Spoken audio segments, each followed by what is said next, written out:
Hola, ¿cómo están? Bienvenidos a otro episodio de Código Abierto. Hoy nos acompaña para tratar un tema muy interesante que está en boca de todos hoy, el doctor Jorge Monastersky, abogado penalista, colega, amigo.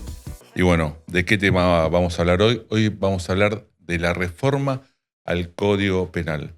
¿Cuáles son los puntos centrales de esta reforma que está impulsando el gobierno?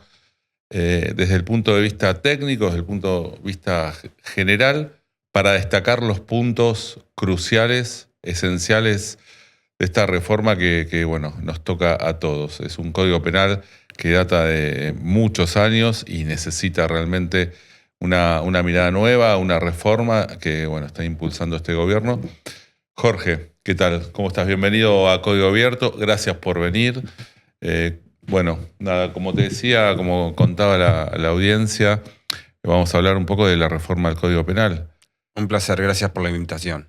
Jorge, desde el punto de vista de tu mirada, ¿cuál sería, digamos, el punto central o tres puntos centrales de la reforma al Código Penal que está proponiendo el Poder Ejecutivo? Lo primero central es que estamos hablando que después de 100 años vamos a hacer un código o estamos a punto de tener un reordenamiento, de un unificado de todas las normas penales en un solo articulado, en un solo código como lo define la palabra.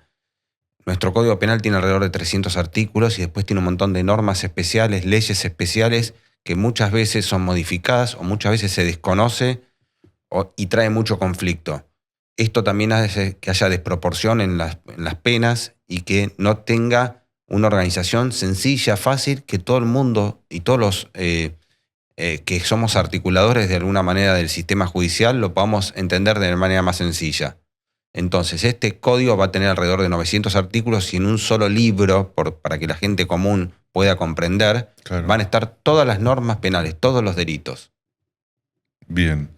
¿Y cuál sería el objetivo central de esta reforma?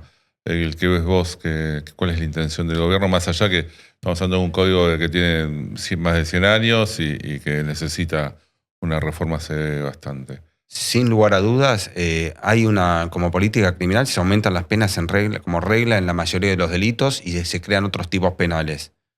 Por ejemplo, tipos penales que la sociedad lo sufre a diario: robo a mano armada, los cuentos del tío donde a veces le hacen a jubilados, a gente que cae en estas trampas y se le arruina su vida, en algunas defraudaciones, lo conocido como mal llamado pornovenganza, estas amenazas coactivas, el delito recientemente que tomó mucha repercusión como los actos discriminatorios por odio racial, se elevan las penas. Es decir, es infinidad de normas, la usurpación de identidad, todo lo que tiene que ver con esto de la IA, cómo influye también en algunos delitos. Claro. Es decir, hay muchas normas que se crean estos tipos penales y otros se endurecen. ¿En cuáles se endurecen? Los que le traen más daño a la sociedad, básicamente. Claro, quiero marcar algo que decía Jorge, que me parece muy importante. Los delitos que tienen que ver con la inteligencia artificial, con esta situación que hace 100 años obviamente no ocurría, con las nuevas tecnologías, el impacto que tiene en la vida cotidiana de todas las personas, de la delincuencia, del Poder Judicial, que tienen que estar preparados. Hoy contamos con fiscalías especializadas en ciberdelitos.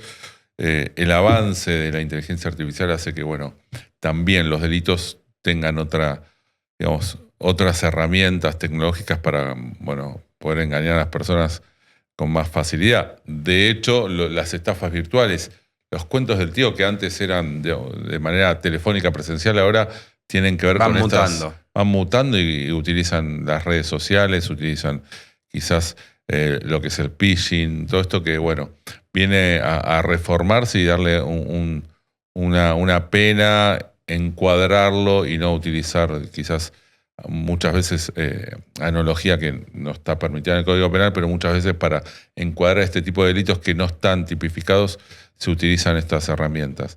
Así que sí, yo desde ese punto de vista coincido que el tema de la inteligencia artificial y las nuevas tecnologías produjeron un impacto tan grande en el mundo judicial, en el mundo penal, que era necesario esta reforma.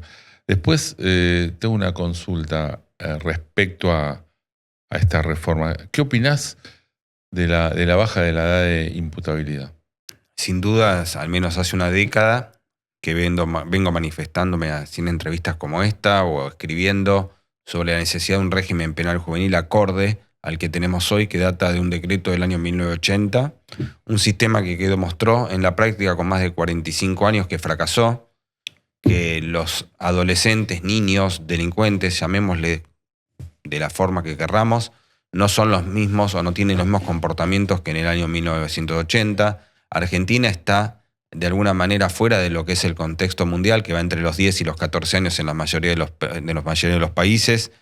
Sin dudas se necesita no solamente bajar la edad de imputabilidad, sino lo que trae este régimen general juvenil especial es un tratamiento para delitos, los mal llamados delitos menores. Cuando comienzan esta carrera delictiva no es generalmente un homicidio el primer delito en su mayoría, sino que son delitos de lesiones, delitos de hurtos, después se puede pasar a robo a mano armada, homicidios. Entonces tratar de que haya un castigo, que haya una pena cuando empiezan esos delitos y no esperar a que se agraven. Ahora bien, si vos me preguntás por qué yo creo que esto viene fracasando, yo creo que el garantismo, todos los abogados que ejercemos la rama del derecho penal, independientemente de cualquier otra rama, tenemos que abocarnos a que se cumpla ese derecho de defensa en juicio, las garantías procesales, las garantías constitucionales. Pero no puedo estar de acuerdo con los que son los abolicionistas del derecho penal, que creen que el delincuente es víctima de la sociedad porque no lo dejó desarrollar y en consecuencia no hay que aplicarle penas. Entonces su justificación es, como no creen que hay que aplicarle pena a la gente, a los adultos que cometen delitos, mucho menos van a estar de acuerdo con que entren al sistema los hoy menores que son inimputables. Para que la gente entienda qué es ser inimputable, es que no pudieron comprender la criminalidad del acto y dirigir sus acciones. Hoy un chico de 12, 13, 14 años claramente sabe que matar está mal, y lo que de última puede llegar a pasar en algún caso especial, un juez sí, luego de ver su caso, podrá ver si esa persona particular, en ese hecho particular, en ese delito particular, puede ser declarado inimputable. Pero no le podemos dar a todos los adolescentes, por decirlo de alguna manera, ese cheque para que salgan y cometan delitos. ¿Vos crees que la baja de la imputabilidad puede disminuir la delincuencia en nuestro país? A ver, es buena tu pregunta, pero abre un abanico. El derecho penal no está solamente para que bajen los delitos. El sistema del derecho penal está para reprimir los delitos. A ver, el Estado sí tiene que trabajar con adolescentes, con niños, para evitar de que los chicos que están en conflicto, ya sea con la ley, con drogas, con cualquier tipo, tratar de ayudarlos, ver qué pasa con sus familias, ver otro tipo de abordaje. Entonces, lo que sí estoy de acuerdo también es que el Estado, a través de estas normas, lo que tiene que hacer es cuidar al ciudadano de bien. Entonces, hay que darle el protagonismo que tiene este derecho penal moderno a la víctima y no como se le viene dando ese lugar de protagonismo al delincuente. Claro, claro, Jorge.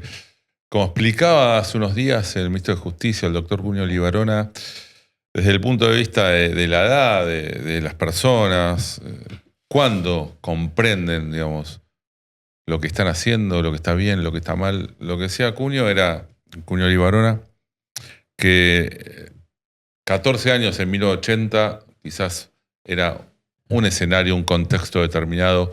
Hoy a los 14 años una persona, un joven, comprende perfectamente qué es lo que está bien, qué es lo que está mal y cuáles son Sin duda las líneas que puede o no cruzar, más allá de la educación que le pueden dar los padres o los encargados, los progenitores. Así que yo acompaño esta mirada que tiene que ver con la baja de la imputabilidad, porque entiendo también que a los 14 años, digamos, una persona puede distinguir entre lo que está bien y lo que está mal. Somos varios los que de alguna manera resaltamos, como bien haces, la gestión de Mariano Cunio Libarona. Yo creo que en materia penal es histórica. Se aprobaron no solamente estas normas que están a punto, ojalá que sean ley, sino se aprobó la ley antimafias, el juicio por ausencias, que todavía se pide justicia por lo que fue los atentados más trágicos que tuvo la Argentina de AMIA y la embajada, y van a ser poder juzgados. el impulso que le ha dado a la baja de imputabilidad, el impulso que le dio al sistema acusatorio, que ya está en 13 provincias y prontamente este año en Comodoro Pi y en los juegos de penal económico, donde va a ser totalmente un cambio que está aprobado en la jurisdicción, creo que donde mejor podemos tener casuísticas en Rosario, donde en meses hay casos que han llegado a casación con confirmación en 72 horas de algunas condenas. Yo creo que hay una gestión con una decisión política criminal muy clara que no se había visto nunca en la Argentina, o por lo menos yo en 25 años prácticamente ejerciendo el derecho penal no lo había visto. Claro, bien. Sí, desde ese punto de vista es algo para destacar la labor que está haciendo el ministro. El caso de la ley antimafias aplicada, a ver, ¿cómo tu mirada? ¿Cómo la ves? Yo creo que fue muy bien, igual que lo que fue el delito, me olvidaba, de reiterancia. Y vamos a explicar a la gente para que entienda. Muchas veces veíamos en muchos Todo casos... esto impulsado por la doctora Patricia Burrich, ¿no? Que Cunio Libarona, junto con Cunio Libarona, es como una un gran trabajo gestión del Poder Ejecutivo y por diferentes ministros, Mm. para que la gente lo vea quizá más claro. Creo que acá hay la realidad. Todos los ministros son secretarios que ejecutan políticas de un Poder Ejecutivo. Entonces, creo que hay una gestión dedicada a que haya un cambio en el sistema penal argentino. ¿Por qué es importante la aclaración de reiterancia y viene bien la antimafia? La ley antimafia, veíamos muchos casos que llegaban con imputaciones en juicio orales de asociación ilícita. La asociación ilícita es un delito que tiene sus tecnicismos, es decir, muchas veces lo imputan, se lo quieren achacar a un grupo de personas y no siempre llega a una condena y genera quizá una sensación de injusticia en la sociedad. Una de las condiciones o características más claras es que ese grupo de personas, 3 o más personas, tienen que reunirse con una idea de cometer delitos indeterminados. Entonces muchas veces queda fuera en esa condena y la ley antimafia trae características que son mucho más sencillas. Es para un delito particular, no hace falta que sean determinados esos delitos, se le aplica a todos los miembros la misma cantidad de pena. Entonces trajo como política criminal para poder aplicar un aumento de penas en los que son delitos que causan un montón de daños, una buena solución a través de la creación de un tipo penal. Digo lo mismo lo de reiterancia. Existe, por esto de que no existe este sistema acusatorio, es lento, la verdad que viene fracasando el sistema tradicional en muchas jurisdicciones, entonces muchas veces para aplicar a una persona el agravante de cometer delitos o tener esa carrera delictiva era imposible porque no había una sentencia con carácter firme. Entonces crearon este tipo de la reiterancia, que es la persona que tiene varias causas abiertas que no llegaron de alguna manera a tener una sentencia con condena firme. Pero se tiene en cuenta al momento de dictar una sentencia, se elabora, se tiene en cuenta, se pondera la cantidad de causas que tienen trámite avanzado por más que no tengan una sentencia firme. ¿No pensás que esto puede, digamos, de alguna manera tergiversar, influir en el principio de inocencia que tiene toda persona? El tema de reiterancia es un tema bastante, creo, delicado. No es que esté en contra, porque estás ante procesos penales que están pendientes de definición. Estás ante una persona que no tiene condena firme. Entonces, estás, digamos, de alguna manera, haciendo un juzgamiento, prejuzgando algo que todavía no está resuelto. Es decir, como la persona no tiene una condena firme, sí. No la pueden declarar reincidente. Esto es para las personas. Cuando una persona tiene varias causas y no tiene una condena firme, no se la puede, no se le puede aplicar lo que tiene que ver con la reincidencia. Esto aumenta las penas, quita los beneficios que puede tener cualquier individuo que es condenado o tiene un proceso judicial en trámite. La ley de reiterancia lo que hace es, la persona tiene varias causas abiertas, entonces al tener esa situación, a la hora de juzgar un delito determinado, teniendo en cuenta que tiene varios procesos penales pendientes, se le elevaría la pena por esa situación. Se tiene que ver también en cuenta con ser la libertad, se tiene que tener en cuenta un montón de circunstancias. Si vos me preguntás, respetando el debido proceso, el derecho de defensa en juicio, sin duda, pero también hay que dar una solución al ciudadano de bien. Bien. Entonces, no hay una única norma que pueda agilizar o brindar solución. Por eso decía que el sistema acusatorio que se va a implementar, ojalá se implemente también a nivel nacional, en el ámbito de la Ciudad Autónoma de Buenos Aires, los conocidos como juzgados de instrucción o juzgados nacionales. ¿Por qué digo esto? Porque también ahí va a dar más claridad, porque rápidamente va a haber sentencias. Entonces ya va a perder un poco este instituto que se creó por esta problemática. Yo creo que los jueces, vamos a ver con la práctica cómo lo ponderan. No va a ser igual a lo que es la reincidencia, sin dudas. Es una diferenciación, pero tampoco, si no podemos entender que una persona que tiene 4 o 5 trámites de robo a mano armada, que se le dé una excarcelación, como si nada. Entonces puede ser un motivo para negarle también en determinadas causas a personas que está el peligro, es decir, las condiciones de entorpecer la investigación son las clásicas, el peligro de fuga también, pero ahora la reiterancia también va a aparecer como un instituto que imposibilitaría que la persona pueda estar en libertad. Va a tener que ser fundado, pero de vuelta, estamos en un momento donde yo creo que el protagonismo tiene que tenerlo el ciudadano que está desprotegido por esta desvirtuación que se ha vuelto el sistema. También tenemos causas que tienen 20 años. Claro. Hoy Oberti lo mandaron a detener después de 20 años. Sinceramente, Jorge, la reiterancia me parece que es la mejor solución para brindarle al ciudadano a pie, que muchas veces se habla de la puerta giratoria, bueno, con esta es una solución desde el punto de vista práctico, más allá que la discusión doctrinaria si afecta a algunos derechos o no, para que, digamos, la persona que tiene varias causas no pueda salir en libertad. Si tiene un proceso en trámite, queda preventivamente detenido y no va a ser ese que sale, entra y sale, entra y sale. Me parece que es una buena solución desde el punto de vista práctico. Yo creo que sí, y creo que toda la reforma apunta y ojalá, a ver, estas son normas que se crean y después los jueces la tienen que aplicar. Sin duda, parece algo lógico, pero no siempre termina siendo lógica la casuística, la práctica, lo que vemos. También hay un sistema que si se implementa cada vez con en mayores jurisdicciones el sistema acusatorio, todo lo que son resolución alternativa de conflictos. No todo delito tiene que llegar a un juicio y no todo imputado, la única salida es una condena de cumplimiento efectivo. Vos tenés hoy en día que las conciliaciones, las extinciones de acción penal, es decir, acuerdos entre la víctima y el victimario, que de vuelta ahí les devolvés un poco el poder al que sufre realmente el delito, que es la víctima. El Estado, si no, es como que parte que se termina apropiando del conflicto.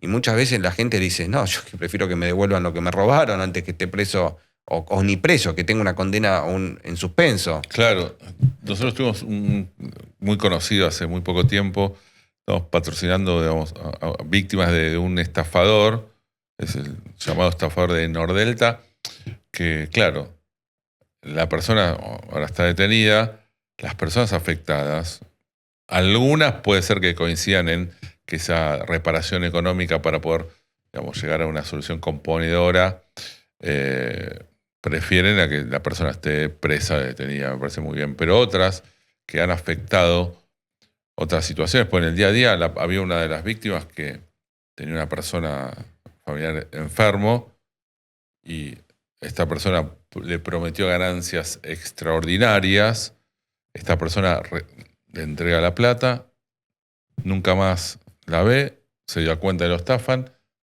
y la persona familiar directo estaba atravesando una enfermedad y se quedó sin plata para poder afrontar ese tratamiento. Realmente hay que ver, porque hay otras víctimas de esta misma persona que pueden estar de acuerdo en una reparación porque no fueron afectadas de esta forma tan grave como esta.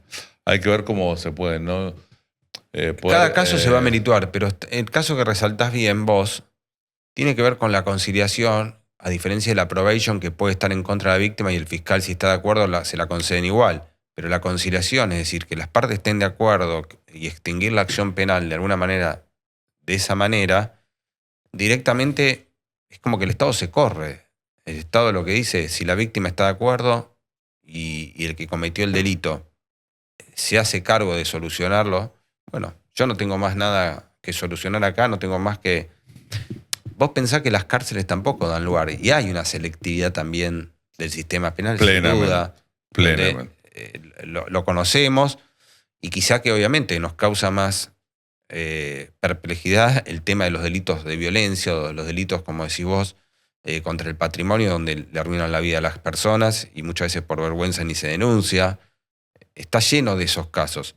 Entonces yo creo que el sistema penal tiene que tener diferentes alternativas para aplicar en diferentes casos. Claro. ¿Cuál es la mejor solución? Una solución a la medida que tenga en consideración la posición de la víctima, principalmente del ciudadano de a pie, de la persona común, el fiscal, y que bueno, pueda, digamos, poder de alguna manera reparar ese daño que hizo la persona que cometió un delito. Desde el punto hablando de la conciliación penal y demás, la mediación penal, cuando se afecta el Estado, o sea, se afectan las arcas del Estado, ¿qué opinás ahí de que se haga una conciliación? Hubo un tema hace muy poco con la causa Cuadernos, donde hubo un ofrecimiento para hacer una reparación de alguna manera, y bueno, no fue aceptado. Yo estoy a favor, más allá de que fue por la fiscal de juicio León rechazado, y en otros delitos también, que mismo la de nuevo régimen fiscal que se aprobó deja en algunas circunstancias afuera, en algunos tipos penales, este tipo de acuerdos. Yo creo que a veces es mucho más, para que la gente lo entienda, a veces se hace, viste que está muy de moda y está bien el decomiso anticipado, pero ¿qué es lo que pasa? Muchas veces van a un depósito autos o bienes que quedan, después son usurpados, y quizás que pasan 15 años, quizás cuando vos tenés la posibilidad de en 2, 3 años o en un tiempo mucho más acotado recuperar parte de ese dinero y que vaya a la sociedad, me parece para mí que da una solución más rápida y tiene que ver con la justicia. No estamos hablando de que quede sin solucionar, sin reparar, pero me parece que es mucho más práctico y a veces hay que buscar la practicidad en el derecho penal. Capo, tenés autos incautados o lanchas que están en un depósito que se deterioran y no tienen ningún valor después. Entonces, de esa manera, que sea más dinámico la composición, que bueno, obviamente la justicia tiene que tener más instrumentos, más recursos humanos y mayor apoyo para poder resolver estas cuestiones y que de alguna manera la sociedad sea beneficiada con estos bienes incautados provenientes de un proceso penal. ¿Sí? Eso me parece que también había que darle cierta celeridad.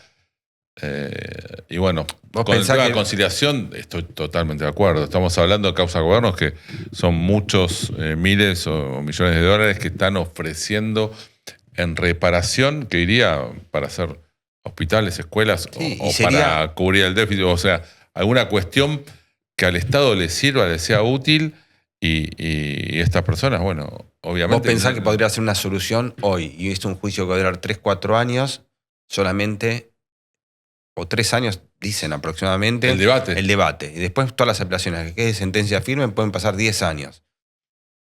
Pueden ser 6 o 12, no lo sabemos. Y si yo tengo una solución, quizá que uno lo que dice es invitar a que eleven las propuestas, a que sea más sacrificado para que sea más justo para el Estado, pero yo estoy totalmente a favor que se pueda reparar porque tiene que ver con una cuestión económica meramente. Sí, la causa Cuadernos es una causa que el debate oral puede durar entre 3 y 4 años y las apelaciones, como decís vos, estamos hablando de 20 años, o sea, hasta que llega a la corte, porque estamos hablando de personas que tienen, digamos, los recursos económicos para pagar un buen bufete de abogados, los mejores, y además cubrir las apelaciones, afrontar todo el proceso penal. Gente que fue falleciendo y va a ir falleciendo y quedan sobreseídas por muerte del imputado. Claro. Entonces, ¿cuál es la solución? Por eso el sistema acusatorio viene también a dar una solución a que no nos encontremos en estos procesos que llevan tantos años para iniciar un debate o para buscar una solución concreta. Se viene estirando un poco ¿no? el tema de la implementación. Se aplicó en 13 jurisdicciones ya, es decir que la mitad del país prácticamente ya lo tiene con excelentes resultados. Ahí que rescato todo el trabajo del Ministerio de Justicia a través de Cuneo Libaná. Sin duda, ha ido a un montón de provincias, se ha puesto en marcha. Iba a ser el año pasado, después en marzo y ahora aparentemente va a ser en agosto en Comodoro Pi y en los tribunales penal económico. Claro, no tiene que ver con la voluntad del ministro que está llevando la tarea de la mejor manera. Entiendo que tiene que ver con quizás el sistema judicial que no se adapta o no se ayorna a las reformas que hay que implementar. Se necesita presupuesto. ¿No? Aparentemente el presupuesto estaría, se necesita un cambio, se necesita, todo cambio a veces genera alguna cierta resistencia, pero yo creo que es un cambio que ya está encarado y va a ser para mejor. Sin dudas va a ser para mejor, ya sea para ambas partes, para el imputado también. El imputado también necesita resolver su situación procesal. Estar procesado en una causa penal trae complejidades, por más que se dice que una persona es inocente, por más que esté procesado, pero también le trae un montón de limitaciones. Entonces, buscar una solución a su problema como imputado también es algo que va a beneficiar. También va a beneficiar a los jueces y a los fiscales y a todo el sistema, porque no todas las causas van a ir a debate. Se va a reducir significativamente las causas que lleven a debate oral, porque uno, sabiendo un poquito cómo son las circunstancias y que ya no existen formas de dilatarlas en el tiempo, va a buscar de alguna manera estas salidas que mencionábamos, alternativas, que hoy en día quizá que prefieren como intentar una prescripción, intentar dilatarlo, porque el sistema les permite. Claro. Es permeable el sistema que tenemos hoy. En términos generales, ¿cuáles son los puntos críticos del sistema penal actual, del sistema judicial, que vos decís, bueno, estos puntos son críticos, no están funcionando como deberían y habría que modificarlos? ¿En qué jurisdicciones? ¿Cuál es tu opinión al respecto? La crítica más fuerte que uno puede hacer es la que venimos hablando. La laxitud para que se puedan dilatar los tiempos en el sistema tradicional, por decirlo de una manera, para que la gente que nos está viendo entienda. Claro, sí. Y este cambio que se llama sistema acusatorio, que para que la gente entienda, es el que está acostumbrado a ver en las películas de Estados Unidos, donde los roles están bien definidos. El fiscal es el titular de la acción penal, es el que acusa, el juez es una persona imparcial, que lo que hace es decir si se, de última, garantiza que se cumplan determinados requisitos para ordenar ese proceso, pero va a decir si lo que dice el fiscal en la acusación es correcto y dicta una sentencia condenatoria, o si lo que dice la defensa tiene asidero y dicta una absolución. También estos procesos vienen acompañados, que se fueron implementando en otras jurisdicciones, el sistema del juicio por jurado, que hay que decirlo. El sistema por jurado también es una deuda pendiente que tendría que aprobarse a nivel nacional en estas jurisdicciones. Y también todo este tipo de salidas alternativas dan más transparencia. Esa falta de credibilidad, creo que no hay que, de alguna manera, cuando se dice una crítica a toda la justicia, yo estoy en contra. Hay muchos jueces, secretarios, empleados medios, hasta de mesa de entrada, fiscales, que trabajan muy bien. Entonces no se puede decir que todos, es decir, la justicia como institución, yo creo que le hace mal meter todos dentro de lo mismo, no son todos lo mismo. Pero lo más crítico es eso, yo creo. Esta situación de falta de definición en el tiempo, donde causas que terminan con la prescripción. Después el nuevo Código Penal trae quizá como grande, para que la gente tome magnitud, algunos delitos ya no van a prescribir más, es decir, que se va a poder perseguirlo con el transcurso del tiempo, como el caso de los homicidios. ¿Los delitos de corrupción también? Bueno, ahí siempre fue porque los tiempos más largos, porque cuando eran funcionarios públicos, más allá de que no prescriban, siempre no hubo tanto conflicto en ese sentido. Sí. ¿No crees que de alguna manera afecta, digamos, el debido proceso, el principio de inocencia, digamos, un proceso que no tenga límites temporales? Si vos me preguntás, una persona toda su vida atada a un proceso penal. A mí, bueno, existen institutos que no reglado así como el plazo razonable, que jurisprudencialmente uno entrando en determinados estándares, a veces se pide el sobreseimiento para que la gente entienda, es porque no, justamente esa cuestión de cuando no es imputable esas dilaciones del tiempo al imputado, tiene derecho a que se defina su situación procesal. Yo estoy convencido que si el sistema acusatorio es implementado en las diferentes jurisdicciones, no va a llegar a pasar estas cuestiones porque se van a definir en plazos mucho más cortos, ya sea a través de un debate oral o con salidas alternativas. Mismo, yo no digo que para todos los casos la prisión sea la mejor solución. No, claro, yo te quiero marcar esto porque tuve un caso reciente que una persona cuando tenía 19 años cometió delitos, tuvo una condena en suspenso que fue apelada en el tiempo. La persona se reeducó, rearmó su vida, empezó a trabajar. Y después de 10 años, 9 años y meses, llega una sentencia de la Corte, porque fue hasta la Corte, de la defensa pública, y la persona, que es otra persona, ¿no? A los 19, a los 29 años, es condenada a 4 años de prisión y nuevamente tiene que ir a la cárcel por esos delitos que cometió cuando tenía 19 años. Digo, me parece que desde un punto de vista de derechos se están vulnerando hay una falla, situaciones, es una falla del sistema judicial. Sin duda es una falla del sistema. No debiera pasar, no debiera. Primero que tampoco la Corte, yo entiendo que tiene que tratar todos los temas. Es decir, la Corte, para poder darle protagonismo a determinados temas, para que los jueces de los tribunales inferiores y los mismos los abogados, los que ejercemos el derecho, sepamos cuáles son las consecuencias de los tribunales en determinados puntos para tomar esas decisiones, por ejemplo, cuando tenemos que decidir si vamos o no a estos sistemas alternativos antes de un debate. Sin duda yo creo que tiene que ser así. No debe pasar. Y parte de ese cambio va con la implementación del sistema acusatorio, donde las audiencias son orales, se acaba, bueno, el papel ya prácticamente no existe a través de la mayoría de las jurisdicciones, pero estas audiencias orales, donde ya todas las partes van, se ponen plazos que están establecidos, se ponen de alguna manera condiciones de trabajo, se negocia de alguna manera entre las partes de la mejor manera cuál es la mejor solución. Bien. Yo creo que va a desaparecer esos casos que son la excepción y causan mucho daño. Claro, el sistema acusatorio, esta reforma, viene a dar, para ir resumiendo tu exposición, la charla muy interesante. Jorge, te quiero agradecer a vos, nuevamente la participación.